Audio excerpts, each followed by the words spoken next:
In the last part 2 of 3 in the lecture production and costs, part 2, we reach that if this is the output and this is the cost, the marginal cost will first be increasing and decreasing, and then it will be increasing. And because of this behavior, because it's first decreasing because of the law of increasing marginal returns in productivity, and then it's increasing because of the setup of the law of diminishing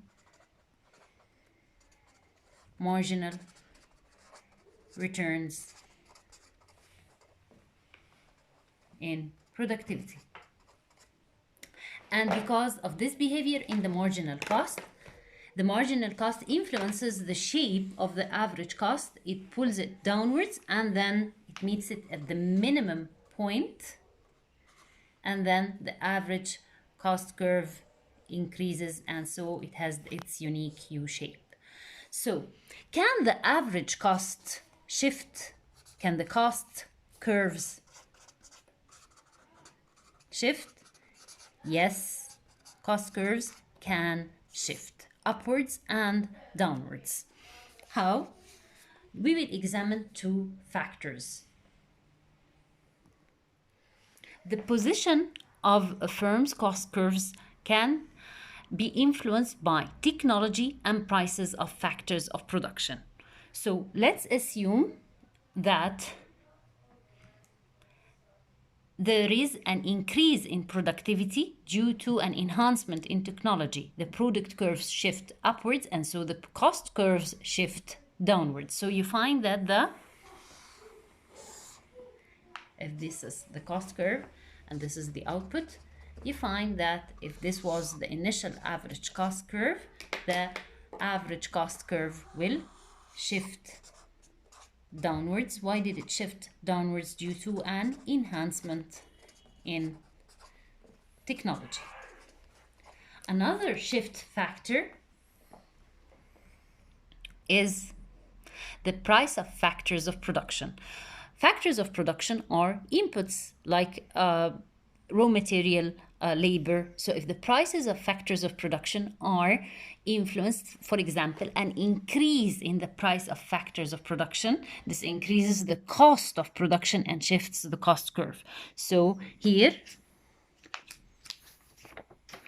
if this is the cost, this is the output, and this is the initial average cost curve, if there is an increase in the prices of factors of production, this will lead the cost curve to shift upwards.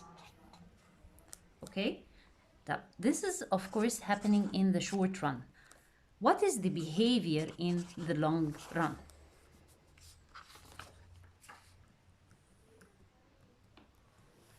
Well, the only part you need to study in the long run is that in the long run, the costs may exhibit three factors: economies of scale and diseconomies of scale.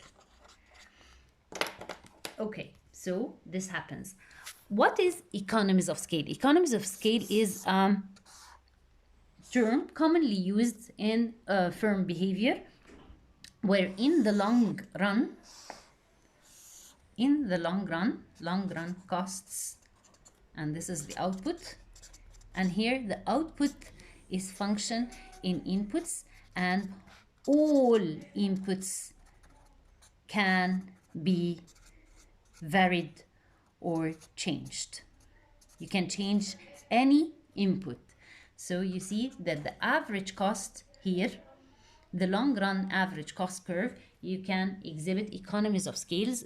Economies of scales are features of a firm technology that lead to falling long run average costs as output increases. So as output increases, you find that the long run average costs tend to fall in the long run.